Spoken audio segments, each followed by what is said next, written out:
नमस्कार, एवन उत्तराखंड देख रहे हैं आप सभी और आपके साथ हूं मैं जयती मिश्रा। बुलेटिन की शुरुआत करेंगे इस वक्त की हेडलाइंस के साथ।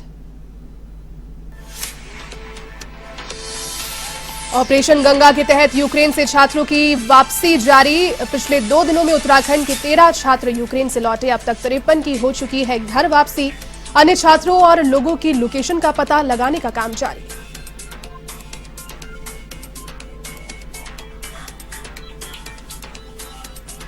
यूक्रेन से लौटे उत्तराखंडियों को लेकर सरकार का बड़ा फैसला। घर पहुंचाने तक का सारा खर्च राज्य सरकार करेगी वहन। आयुक्त कार्यालय को व्यवस्था करने के दिए निर्देश।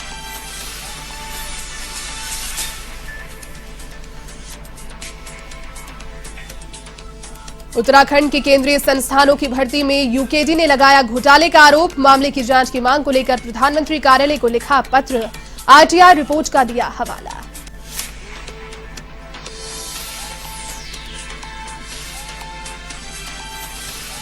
उत्तराखंड के पौड़ी सतपुली तहसील में नाबालिग से छेड़छाड़ का मामला आया सामने। मामले में पुलिस ने की मामला दर्ज कर कार्रवाई शुरू। छेड़छाड़ करने वाले व्यक्ति युवती के गांव का।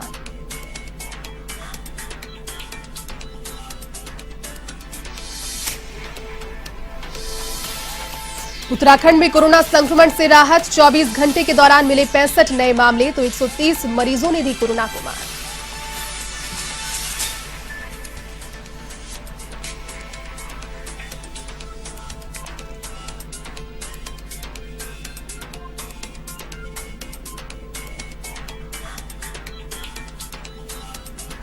चलिए अब खबरें विस्तार से। यूक्रेन में फंसे उत्तराखंड के छात्र छात्राओं को लाने के लिए राज्य और केंद्र सरकार की ओर से लगातार प्रयास जारी हैं। बीते 2 दिनों में उत्तराखंड के 13 छात्र यूक्रेन से लौटे हैं और स्थानिक आयुक्त कार्यालय की टीम ने एयरपोर्ट पर यूक्रेन से सकुशल लौटे छात्रों का स्वागत किया। आपको बता दें कि अब तक 53 छात्र वतन वापसी कर चुके हैं, जबकि सरकार को 282 अन्य छात्रों और अन्य लोगों की सूचना प्राप्त हो गई है। शासन की ओर से जारी सूचना के अनुसार देहरादून की ईशा रावत, हरिद्वार के मोहम्मद अनास, नैनीताल की शैली त्रिपाठी और पिथौरागढ़ की तनुश्री पांडे मंगलवार देर रात नई दिल्ली पहुंच गई हैं और बुधवार की सुबह 9 अन्य छात्र पहुंचे।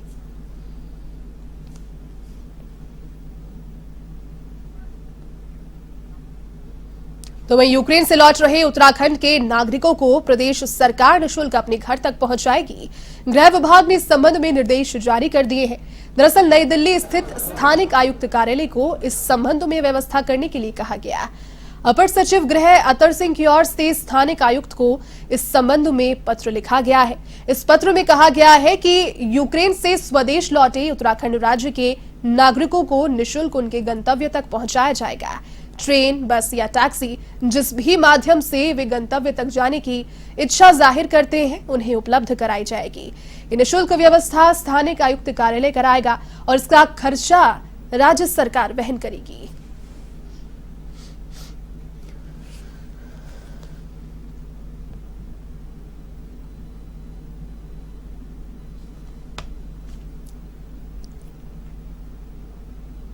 यूक्रेन में फंसे छात्रों के सकुशल वापसी के लिए केंद्र और प्रदेश सरकार की ओर से प्रयास तेज कर दिए गए हैं और इसी कड़ी में DM doctor R Rajesh Kumar छात्र समृद्धि और विनायक थपलियाल के आवास पर पहुंचे और उन्होंने परिजनों से मुलाकात कर छात्रों को जल्द भारत वापस लाने की बात कही।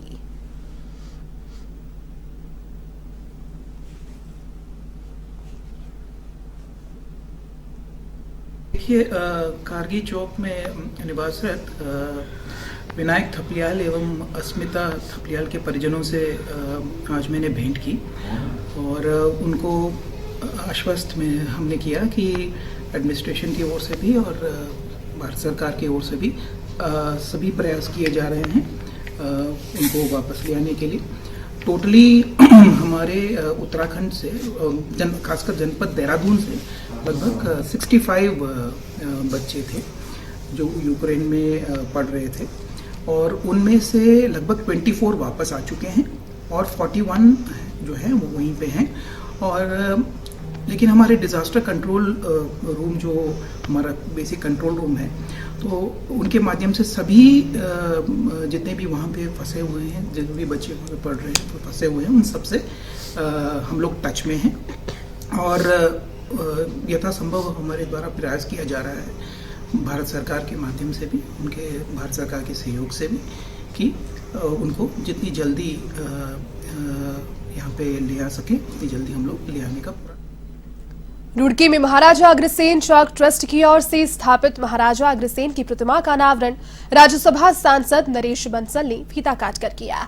इस दौरान सभा को संबोधित करते हुए सांसद नरेश बंसल ने कहा कि महाराजा अग्रसेन किसी एक समाज के नहीं बल्कि सर्व समाज के हितों की रक्षा और उनके उत्थान के लिए लगातार प्रयत्नशील रहे, जिनकी प्रेरणा से ही वैश्य समाज आज समाज उत्थान के कार्यक्रमों में बढ़ चढ़कर अपनी भागीदारी निभा रहा है। इतने लोग 1 लाख लोग उस समय थे, 1 लाख ईंट मिलती थी नए आने वाले व्यक्ति को और 1 लाख रुपए मिलते थे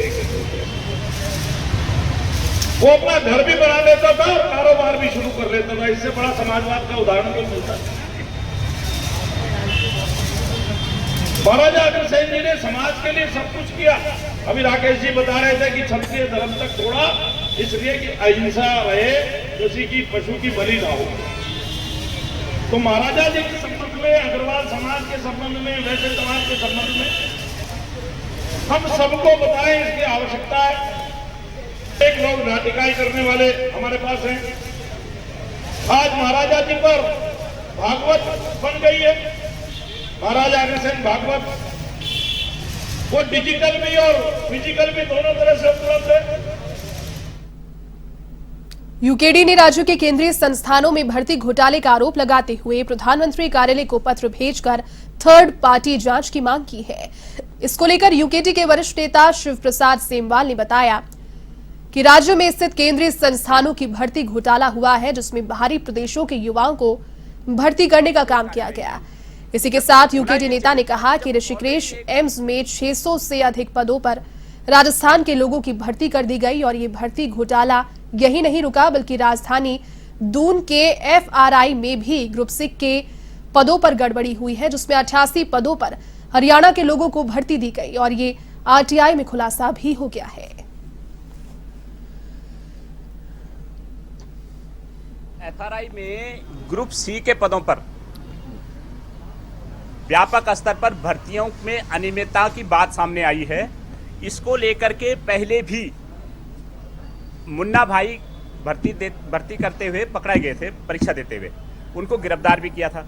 उसके बाद एक आध और शिकायती पत्र वहां पर एफआरआई में दिए गए हैं कि भाई फलाने व्यक्ति के स्थान पर किसी और व्यक्ति ने परीक्षा दी है, लेकिन उन शिकायती पत्रों पे कोई कार्रवाई नहीं हुई। और जब अभी ग्रुप सी का रिजल्ट आया है तो 86 पदों पर ये भर्तियां आई हैं ग्रुप सी के पदों पर। इसमें जो सेकेंड नंबर पे सन्नी चौटाला है, ये एफआरआई में टाइपिस्ट के पद पर कार्यरत प्रीति चौटाला के रिलेटिव है। तो हमारा ये सवाल है कि प्रीति चौटाला टाइपिस्ट है, उसी संस्थान में ये पत्र क्वेश्चन पेपर टाइप हुए और उसी संस्थान की टाइपिस्ट का अगर भाई जो है सन्नी चौटाला अगर मेरिट में सेकंड नंबर आता है तो अपने आप में ये एक बड़ा प्रश्न खड़ा होता है।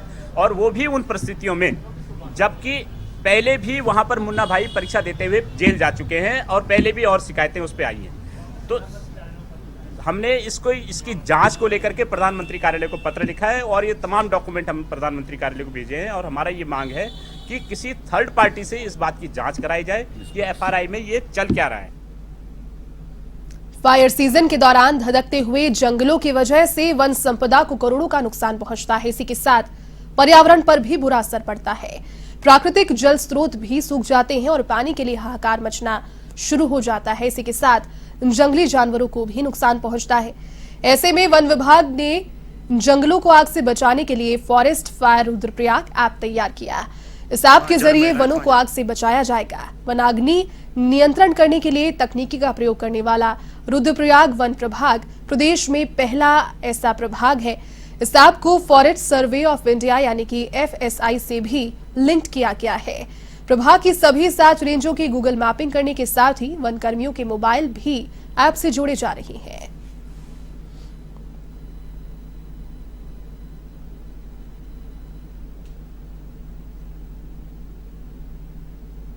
फायर के प्रति जागरूकता और प्रचार प्रसार के लिए हम लोगों के द्वारा पिछले वर्ष फॉरेस्ट फायर रुद्रप्रयाग ऐप का निर्माण किया गया था और इस साल उसी ऐप को और उसी सिस्टम को हमारे द्वारा थोड़ा अपग्रेड किया गया है और व्यापक स्तर पर गांवों में गोष्ठियां की जा रही हैं हमारे संबंधित फील्ड स्टाफ द्वारा और ग्रामीणों को अधिक से अधिक संख्या में ऐप को जो है इंस्टॉल कराने का प्रयास किया जा रहा है। इस ऐप के माध्यम से अगर कहीं भी अग्नि लगती है या घटना होती है तो जियो टैग फोटो खींचकर कोई भी नागरिक जो है उसकी सूचना सीधे हमारे मास्टर कंट्रोल रूम को भेज सकता है। हमारे मास्टर कंट्रोल रूम में जो फायर सीजन में हमारे द्वारा जो सचल अग्नि दस्ते बनाए गए हैं उनकी जो है लोकेशन ट्रैकिंग की व्यवस्था की गई है, तो वाहनों की ट्रैकिंग हमारे मास्टर कंट्रोल रूम में की जा रही है। तो इस सिस्टम के आने से हमारा जो रिस्पांस टाइम है अग्नि की सूचना मिलने से लेके और अग्नि पे जो हमारा फर्स्ट रिस्पांस होता है, जो टीम पहुंचती है, वो कम होने की जो है वो संभावना है। उत्तराखंड क्रांति दल ने 108 एम्बुलेंस चलाने वाले ड्राइवर के शोषण का पर्दाफाश किया है। उत्तराखंड क्रांति दल के मीडिया प्रभारी शिव प्रसाद सेमवाल ने आरोप लगाया कि 108 चलाने वाले ड्राइवर के तनख्वाह से टायर घिस जाने के नाम पर पैसे काटे जा रहे हैं। कर्मचारी से लगभग 4,000 से 7,000 रुपए तक की कटौती की जा रही है। आपको बता दें कि 108 एम्बुलेंस चलाने वाले ड्राइवर की सैलरी मात्र 10,000 रुपए प्रति महीने होती है। ऐसे में उसकी सैलरी से इतने रुपए काटे जाने से उसके सामने परिवार के भरण पोषण की समस्या खड़ी हो रही है। तो वहीं 108 के जीएम प्रोजेक्ट अनिल शर्मा ने बताया कि 108 का एक टायर 40 से 45,000 किलोमीटर तक चलता है, लेकिन ड्राइवर की लापरवाही की वजह से टायर जल्दी घिस जाता है। जब ड्राइवर से इसको लेकर पूछताछ की जाती है तो जवाब नहीं दे पाने पर उनकी सैलरी काटी जाती है।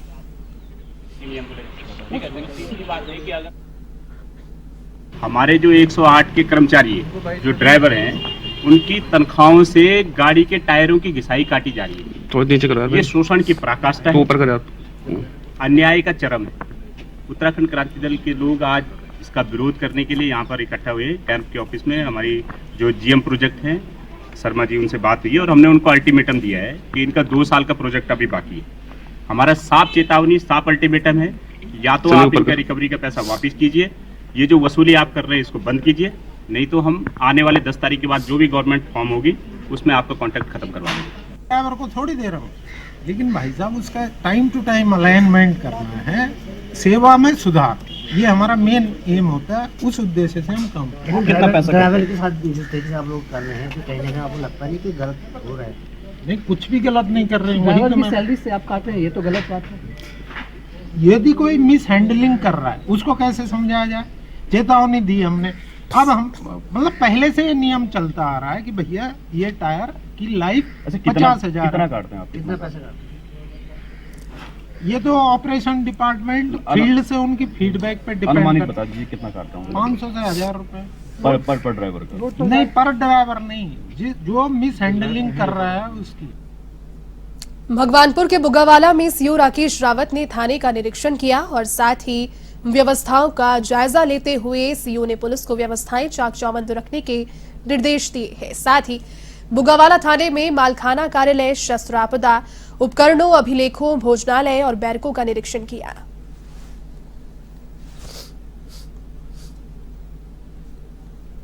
थाने का मुआयना किया गया, थाने में साफ सफाई पर ध्यान दिया गया, अभिलेख को चेक किया गया, सभी अभिलेख जब पाए गए हैं, मालखाने में चेक किया गया, शस्त्र वगैरह चेक किया गया और सभी शस्त्र वगैरह सही हालत में है, सही प्रकार से कार्य कर रहे हैं।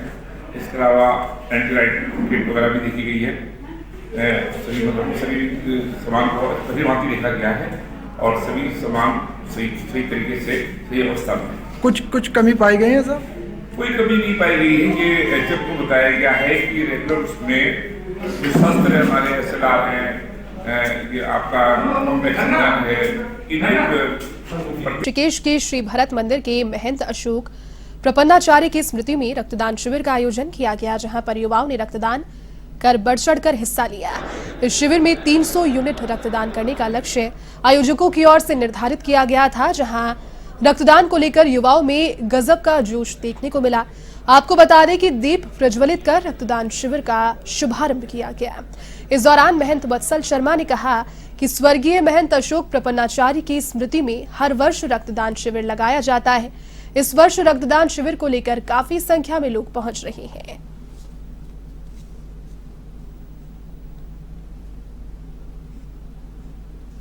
अपने ऋषिकेश नारायण की तपस्थली भरत मंदिर में आज ये महंत अशोक परपन शर्मा जी की स्मृति में आज ये ब्लड डोनेशन का यहाँ विशाल रक्तदान शिविर लगा गया है, जिसमें सभी ऋषिकेश 14 बीघा ढालवाला मुनि की रेती IDPL के आसपास के सभी क्षेत्रों के लोग यहाँ प्रतिभाग कर रहे हैं, युवा वर्ग और वरिष्ठ नागरिक सभी लोग। और ये हमारा जो इस टाइम हमारा लक्ष्य है ब्लड डोनेशन का, इसमें हमारे IMA और अपना सरकारी हॉस्पिटल जोली ग्रांट और हमारा इस टाइम 300 का टारगेट है कि 300 लोग आके यहाँ ब्लड दें। उत्साह बहुत ज़्यादा है।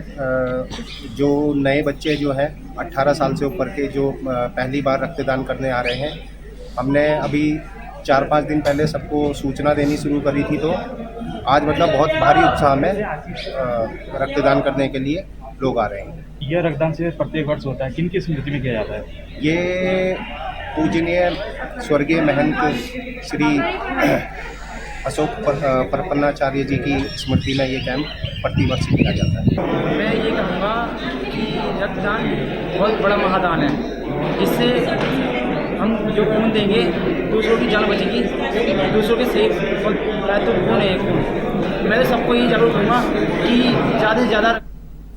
ऋषिकेश के मुनि की रेती थाना क्षेत्र में दिन ढलने के बाद गंगा में राफ्टिंग कराने वाले संचालकों पर पुलिस ने पैनी नजर रखनी शुरू कर दी है। जहां इस दौरान नियमों के खिलाफ राफ्टिंग कराने पर संचालकों के पकड़े जाने पर पुलिस उनके खिलाफ कानूनी कार्रवाई करेगी। दरअसल जनपद टिहरी के पुलिस कप्तान नवनीत भुल्लर ने गंगा में बढ़ते हादसों को लेकर नियम तोड़ने वालों पर नजर रखने के निर्देश मुनि की रेती थाना पुलिस को दिए हैं। इसको लेकर उन्होंने कहा कि पकड़े जाने पर संबंधित संचालक के खिलाफ तत्काल कानूनी कार्रवाई की जाएगी। पुलिस कप्तान के इस निर्णय के बाद पुलिस ने राफ्टिंग संचालकों को दिन ढलने के बाद गंगा में राफ्ट में नहीं उतारने की चेतावनी दी है। प्रयास किया जाएगा कि जो बाहर से टूरिस्ट आ रहा है, जो हमारे स्टेट की इमेज लेके अपने साथ जाता है, 4 धाम के लोग आते हैं, तो वो जितना उनको मैक्सिमम सुविधा दे सकते हैं वो हम करेंगे इसको। और राफ्टिंग को लेके जल पुलिस हमारी स्ट्रांग है। SDRF का कंपोनेंट भी ऑलरेडी ढालवाला में है हमारे पास। और बाकी जो राफ्टिंग एजेंसीज हैं उनको थाने के माध्यम से मैसेज भी किया है कि जो बीच में ये बात आ रही थी कि सनसेट के बाद में, सूर्यास्त के बाद में भी कुछ लोग राफ्ट चला रहे हैं, उसमें एक्सीडेंट अगर होता है तो रेस्क्यू के लिए बहुत बड़ी समस्या हो जाती है, तो वो इनको मना कर दिया गया है। और अगर कोई करता तो फिर। लक्सर में चीनी मिल के गेट कांटे पर आए मोहम्मदपुर बुजुर्ग के किसानों ने प्रदर्शन किया और धरने पर बैठ गए, साथ ही टोल भी बंद करा दिया। आपको बता दें कि किसान भूपेंद्र सिंह अपने ट्रैक्टर ट्रॉली में गन्ना लाद कर लक्सर से चीनी मिल में लाए और बारी आने पर मिल के गेट कांटे पर गन्ने का वजन 91.90 क्विंटल पहुंचा। दूसरे कांटे पर गन्ना तोला गया तो वहीं इस गन्ने का वजन 93.10 क्विंटल पर मिला। इस पर भूपेंद्र व उसके मौजूद दूसरे किसान मिल प्रबंधन के खिलाफ नारेबाजी और हंगामा करने लगे।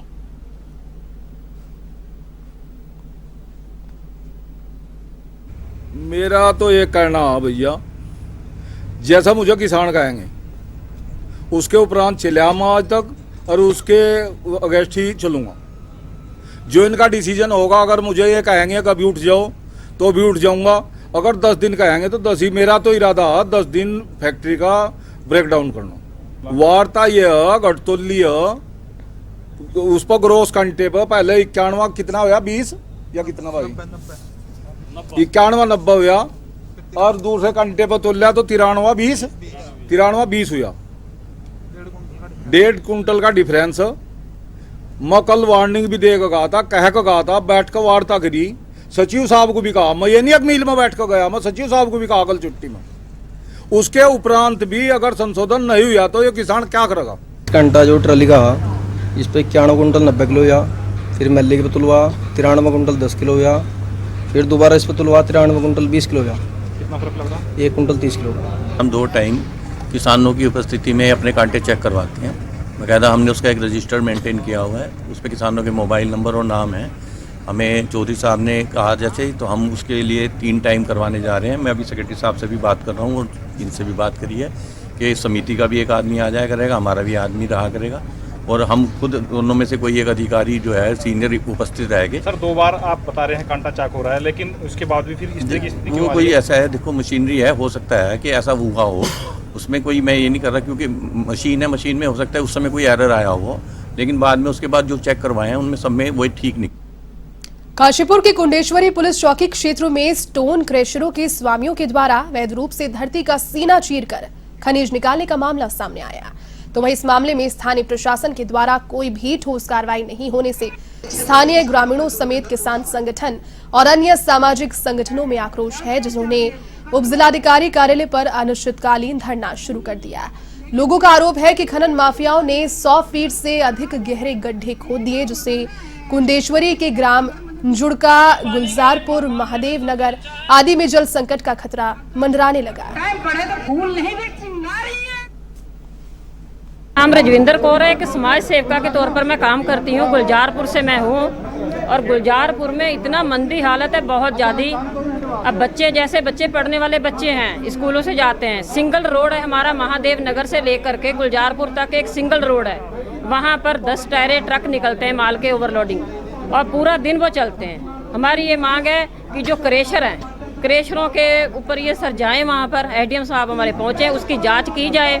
अगर वो दोषी हैं तो उनके ऊपर कड़ी से कड़ी कार्रवाई करें, यही हम चाहते हैं। मामला ये है कि वहाँ पर कुछ क्रेशर्स द्वारा 100 फीट गड्ढे दर्जनों एकड़ों में गहरे कर दिए और वहाँ पर पानी जो है 10-12 स्क्वायर फीट पे आ जाता है। इन्होंने ये जुड़का कुंडेश्वरी क्षेत्र में, ये जो अपना तराई का क्षेत्र है, वहाँ पर इन्होंने बड़ी बड़ी मोटरें लगाकर, इतनी बड़ी मोटर है कि सामान्य मोटरें 5 और वो 1 मोटर, वहाँ पर 340 मोटरें लगाकर एक जाने ने इतना पानी निकाला। वहाँ से आगे पानी गया, उससे हमारी गेहूं खराब हुई। वो तो हुआ, उसके साथ साथ के जो गांव थे वहां पर नलों का पानी सूख गया, क्योंकि वहां पर 30-35-40 फुट पे नल। प्रदेश में बीते 24 घंटे के भीतर 65 नए कोरोना संक्रमित मिले, जबकि एक मरीज की मौत हो गई। संक्रमितों की तुलना में दोगुने मरीज कोरोना से रिकवर हुए। वर्तमान में संक्रमण की दर 1.0% से कम हो गई है और स्वास्थ्य विभाग के अनुसार 7,835 सैंपलों की जांच रिपोर्ट नेगेटिव आई। आपको बता दें कि देहरादून जिले से 22, चंपावत से 10, हरिद्वार से 6, चमौली से 5 और उधम सिंह नगर से 5, रुद्रप्रयाग में भी 5, बागेश्वर में 3, पौड़ी में भी 3, टिहरी में 2, अल्मोड़ा, उत्तरकाशी, नैनीताल और पिथौरागढ़ जिले से एक नया संक्रमित मिला।